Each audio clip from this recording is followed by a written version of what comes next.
In questo video andremo a parlare di una delle schede grafiche più interessanti di nuova generazione di AMD, la RX 7800 XT.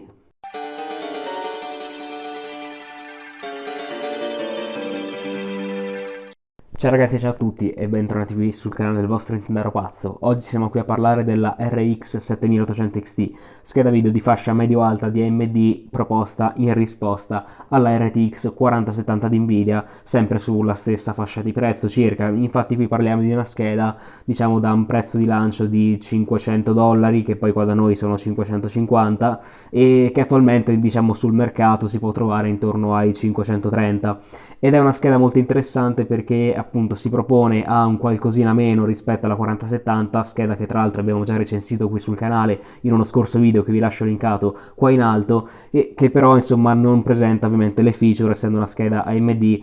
che caratterizzano le schede Nvidia. Quindi ecco, in questa recensione andremo a scoprire sia negli ambiti di produttività che negli ambiti ovviamente di gaming, che magari interessano la maggior parte tra voi, se effettivamente questa scheda può convenire rispetto insomma alla 4070 o alla 4070 Super. Però prima di continuare col video vi invito come sempre a iscrivervi qua sotto al canale, attivando anche la campanella per ricevere tutte le notifiche, così da rimanere sempre aggiornati e da non perdere nessun video che uscirà sempre qui sul canale la domenica alle 2 di pomeriggio. Detto questo, vi invito anche a iscrivervi ai miei due canali Telegram di offerte, uno per quanto riguarda hardware e videogiochi nuovi, mentre l'altro hardware e videogiochi usati. In entrambi i casi si tratta di offerte di Amazon, quindi state tranquilli per quanto riguarda l'assistenza, i resi, la garanzia, e quindi mi raccomando iscrivetevi perché fate un favore a voi e al vostro portafoglio. E ora, prima di riprendere, ci tengo anche a farvi iscrivere, comunque seguire sulla mia pagina Instagram, dove appunto anche lì vengono postate tutte le settimane novità riguardo i video e anche qualche dietro le quinte, quindi mi raccomando, trovate i link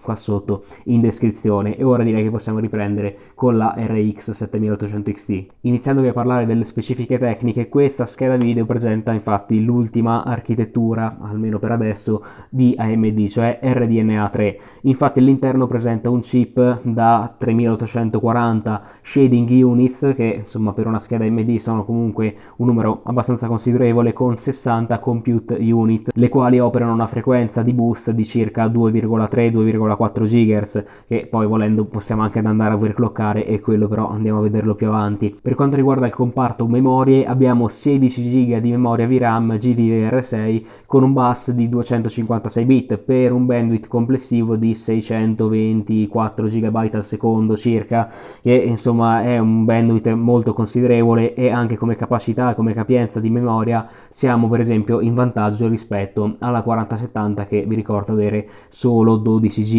Altra nota interessante riguarda la presenza di core dedicati al ray tracing e di core dedicati all'intelligenza artificiale, facendo parte appunto questa scheda dell'architettura RDNA 3 che li presenta, diciamo, di default. Soprattutto i core per il ray tracing abbiamo una versione migliorata rispetto a quelli presenti sull'architettura RDNA 2, cioè quella dell'RX 6000, e diciamo anche questo insomma ci può far comodo magari in quei giochi, vi dico subito, e magari lo saprete già anche, che insomma i titoli con il path tracing è difficile andarli a far funzionare bene su una scheda del genere, ma magari ecco quei giochi con un ray tracing non particolarmente spinto, magari solo per alcune cose riguardanti l'illuminazione o le ombre, insomma lo potremo sfruttare senza particolari problemi. Per quanto riguarda la customizzazione di questa scheda, qui tra l'altro abbiamo una di quelle più economiche, cioè la Sapphire Pulse, che però vi dico subito non va a risparmiare in termini di prestazioni di raffreddamento, perché veramente è ottima come scheda. E vi dico, questa si può pagare intorno ai 525, magari in offerta, come l'ha presa il mio amico Zille, che ringrazio per avermela prestata per questo video. Lui l'ha pagata tipo 490 più la spedizione è arrivata a 500, e a questa cifra effettivamente, pur essendo una custom economica, davvero non ha nulla che invidiare rispetto, ecco, ad altri modelli anche più spinti, che magari sì, poi in overclock vi potranno andare un po' meglio, però in termini di temperature vi dico subito anche questa scheda, diciamo, sta intorno ai 55-60 gradi, gradi a pieno carico, che è davvero una temperatura ottima. E per sostenere il TGP abbastanza elevato di questa scheda abbiamo due connettori di alimentazione ausiliaria da 8 pin l'uno e una customizzazione diciamo che va a occupare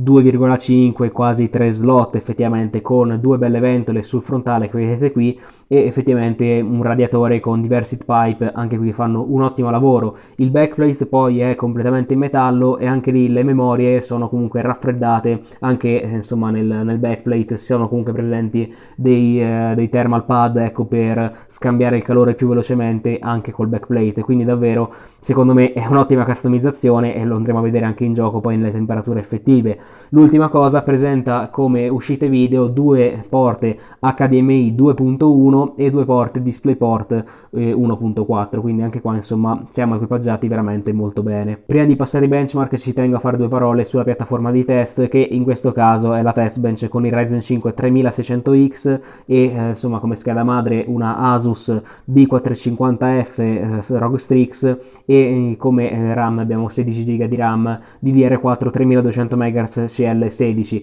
Vi dico, in qualche gioco in 1440p potevamo avere un po' di bottleneck, infatti diciamo non ho testato tutti i giochi, soprattutto quelli competitivi non sono andato a testarli, o comunque più leggeri non sono andato a testarli in 1440, bensì li ho testati direttamente in 4K effettivamente per andare a far vedere diciamo i muscoli veri e propri anche in rasterizzazione che ha questa scheda. Ecco, come alimentatore abbiamo uno Sharkoon VPM Gold da 750 watt. Arrivati a questo punto direi che ho detto tutto e ora possiamo passare ai benchmark. E partendo col primo benchmark abbiamo Cinebench 2024, qui la 7800 XT totalizza un punteggio di 10.458 punti contro i 15.724 della 4070 e vediamo effettivamente abbastanza indietro. Su Blender anche qui prende abbastanza botte, 2.208 punti contro i 5.388 della 4070 liscia e stessa cosa appunto anche sulla demo della BMW, 19,47 secondi contro i 6,96, quindi vediamo che effettivamente la Radeon è abbastanza indietro.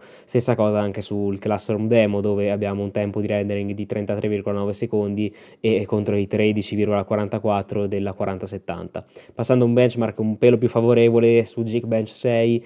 con Vulkan abbiamo un punteggio di 143.000 contro 152.000 della 4070, quindi anche qui diciamo perdiamo un pochino. Su Premiere Pro invece anche qui insomma le cose non sono proprio rose, perché abbiamo 60 punti per la 7800 XT e 72 però per la 4070. Su Spec View Perf invece una cosa che andremo a parlare meglio nelle conclusioni, vediamo la 7800 XT è praticamente quasi sempre in vantaggio anche rispetto alla 4070 e soprattutto rispetto alla 3090. Passando ora all'overclock, perché ho deciso di farlo, qui vedete i settaggi che ho utilizzato, in sostanza andiamo a consumare 280 watt contro i 250 di base e insomma vediamo fra poco le prestazioni. Anche in Undervolt invece riusciamo non a consumare chissà quanto di meno, 210 watt, però mantenere ottime prestazioni e vediamo ora su Control in 4K diciamo la comparazione. Effettivamente l'Undervolt va meglio rispetto allo stock e l'overclock va effettivamente ancora un po' meglio, diciamo consumando non chissà quanto di più, quindi insomma non è male come livello di prestazioni, poi ovviamente dipende dall'ambito e dipende anche dal gioco, però insomma mi sono sembrati ottimi risultati, soprattutto passare dallo stock all'Undervolt, perché effettivamente risparmiamo e ci va anche meglio. I 1440p settaggi di Digital Foundry sempre su Control,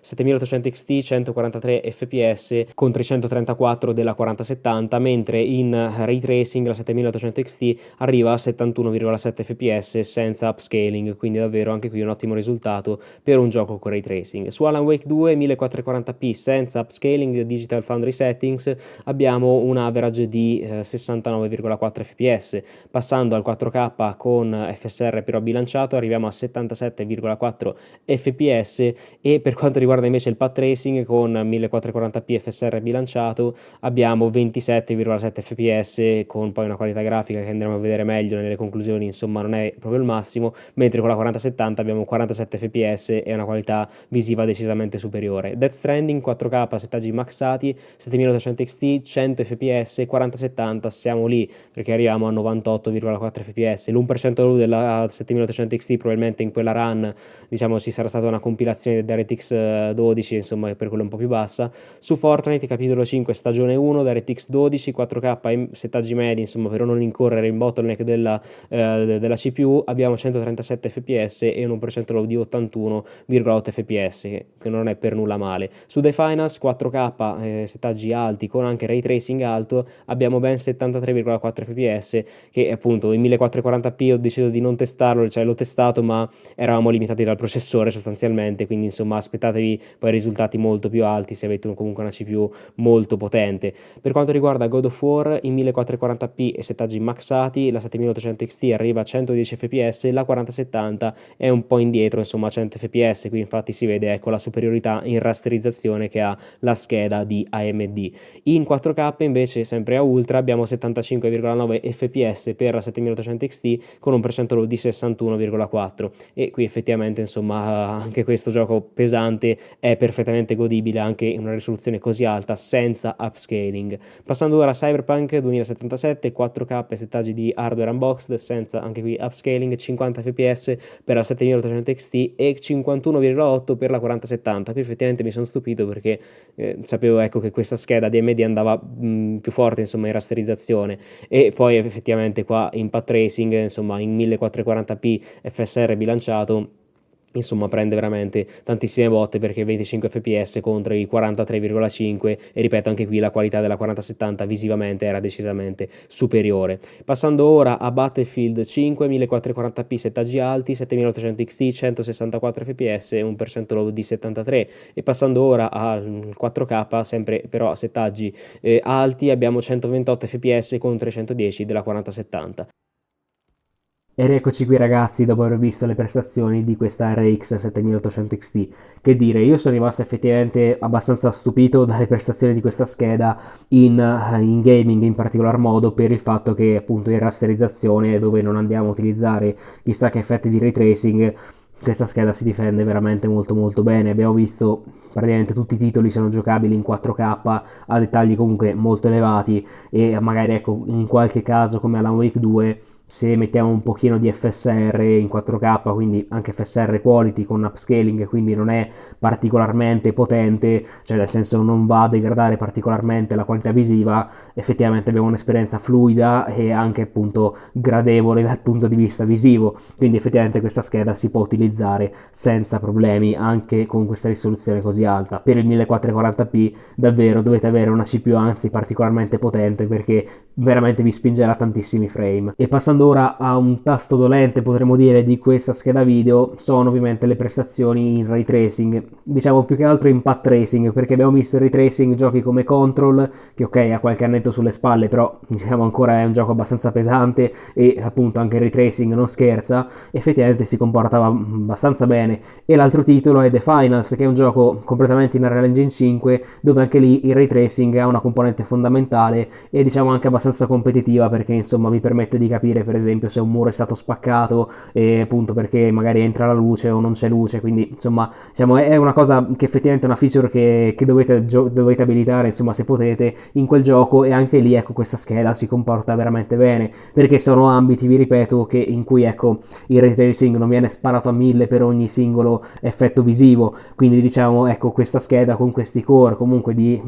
seconda generazione di AMD, ripeto, si difende abbastanza bene. Però ecco, se poi passiamo a titoli come Alan Wake 2 o Cyberpunk 2077 con path tracing, diciamo questa generazione di scheda AMD secondo me ancora non è pronta per questa tecnologia, perché abbiamo visto le prestazioni davvero anche con upscaling abbastanza sostenuti, non riesce ecco a produrre un numero di frame giocabile o godibile, anche se andassimo a considerare tecnologie di frame generator come l'FSR3, che tra parentesi al momento di questo video non sono ancora presenti ecco ufficialmente, quantomeno insomma l'FSR3 sia su Cyberpunk che su Alan Wake, magari in futuro lo implementeranno, però la base di partenza in ogni caso di frame che poi verrebbero tra virgolette duplicati sarebbe veramente comunque molto molto bassa, quindi questo non porterebbe porterebbe sicuramente a un'esperienza di gioco particolarmente godibile. E l'altra cosa poi che queste radio non hanno un algoritmo di denoising dell'immagine ray tracing particolarmente buono come il DLSS Ray Reconstruction, e questa cosa l'ho notata soprattutto, cioè sia in Cyberpunk che in Alan Wake alla fine, che molti di questi riflessi effettivamente, al di là dell'upscaling di base che viene fatto con l'FSR, risultavano veramente sgranati, quasi che si vedevano dei quadrettoni, cioè, quindi effettivamente anche qui la qualità poi effettiva di impact tracing era veramente scarsa. E finendo con le prestazioni in produttività, qui ragazzi io sono rimasto quasi instupidito, perché nel senso abbiamo degli aspetti, degli ambiti che diciamo già me lo aspettavo, ecco,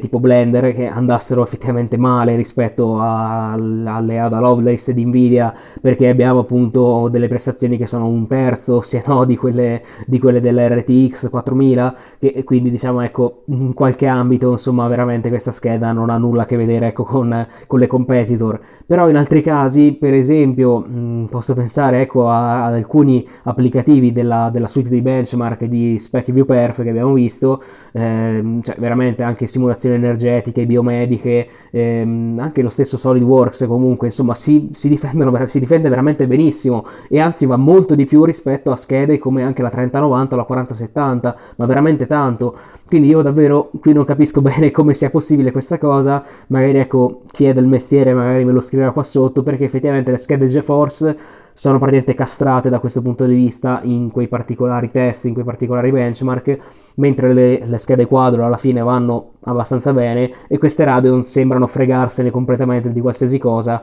e appunto in quei benchmark vanno veramente fortissimo. Quindi anche qui, se il vostro ambito di lavoro ricade in uno di questi software elencati nella suite di SpecViewPerf, ve la posso consigliare assolutamente questa scheda, perché abbiamo prestazioni decisamente superiori a una scheda come, ecco, la 4070, ma per dire anche la 3090. E per ultimissima cosa, sempre legata all'ambito di produttività, abbiamo l'intelligenza artificiale, perché almeno al momento, se avete visto, ecco, non ho portato nessun benchmark riguardo Stable Diffusion, pur essendoci diverse guide, diversi tutorial su come farlo funzionare, e diciamo effettivamente le prestazioni ci sarebbero anche da parte di questa scheda, perché diciamo più o meno potremmo aspettarci intorno alle 15-14 iterazioni al secondo per quanto riguarda Stable Diffusion, Automatic 1111, insomma questo genere di software. Insomma, sono prestazioni comunque abbastanza in linea, per esempio, con una 4070. Il problema qual è? È che questi software partono di base con una fortissima compatibilità con Nvidia, ma praticamente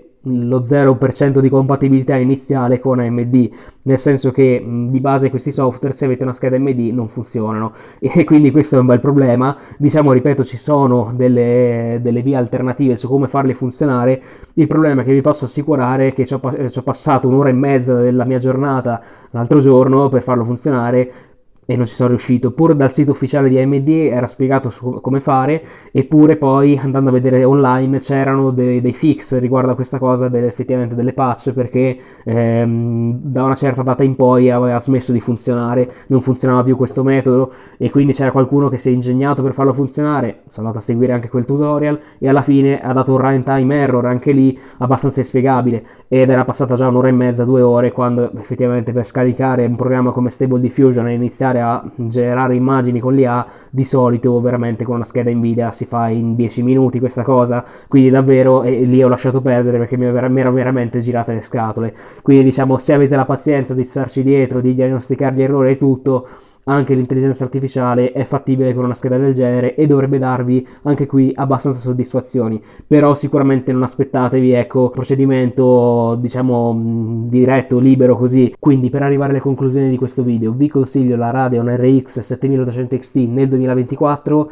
Dipende, perché se siete giocatori un po' come me, o insomma che giocando un po' di tutto, quindi sia titoli competitivi ma anche insomma titoli single player, vi piace, ecco, avere le ultime feature grafiche, avere comunque una grafica molto buona, utilizzare ray tracing in questo caso e quant'altro, vi potrei più che altro indirizzare, ecco, a una scheda come la RTX 4070 Super, perché attualmente anche da store terzi, pur essendo uscita veramente da pochissimo, si può trovare intorno ai 620 euro. Quindi diciamo sì, non è lo stesso prezzo, perché questa si può trovare intorno ai 520, però ecco, quella è una scheda che in termini di rasterizzazione è in pari, se non anzi in realtà abbastanza un pochino meglio, ecco, effettivamente di questa, intorno al 5-8% in più di prestazioni, e poi ovviamente ha tutte le feature, diciamo, al di là di un upscaling migliore, cioè il DLSS è effettivamente anche più supportato dagli ultimi giochi. Ovviamente ha il DLSS 3, diciamo, installato di base, e effettivamente anche in applicativi come Blender, appunto l'intelligenza artificiale generativa e quant'altro, effettivamente è più, diciamo, veloce, intuitiva e, diciamo, facile da utilizzare rispetto a questa Radeon, e performa anche effettivamente meglio. Però se siete invece dei giocatori che prediligono particolarmente titoli competitivi e magari occasionalmente giocate qualche titolo AAA e non è che vi importi chissà quanto proprio del path tracing, effettivamente è una scheda che vi posso consigliare senza troppe remore, soprattutto nel mercato del nuovo. Quindi se fate parte del primo gruppo, cioè che prediligono giochi single player o comunque con una qualità più elevata, con le ultime feature e quant'altro, sapete già la risposta. Se invece siete più giocatori competitivi e insomma vi piace, ecco, fare veramente tantissimi frame, non ve ne frega molto, ecco, del ray tracing e delle ultime novità in campo grafico, ecco, scegliete questa 7800 XT. Detto questo, io non posso far altro che consigliarvi due video che, se non avete visto, vi invito a guardare, e il primo è sicuramente quello sulla competitor di questa 7800 XT, cioè la RTX 4070, mentre il secondo video che vi consiglio riguarda la mia ex CPU da 8 core 16 thread, cioè Ryzen 7 3700X, processore veramente molto interessante nel mercato dell'usato, che ci può togliere diverse soddisfazioni ancora al giorno d'oggi. E arrivati a questo punto del video è veramente tutto. Io come sempre vi ringrazio per averlo visto e noi come sempre ci becchiamo alla prossima. Ciao a tutti ragazzi.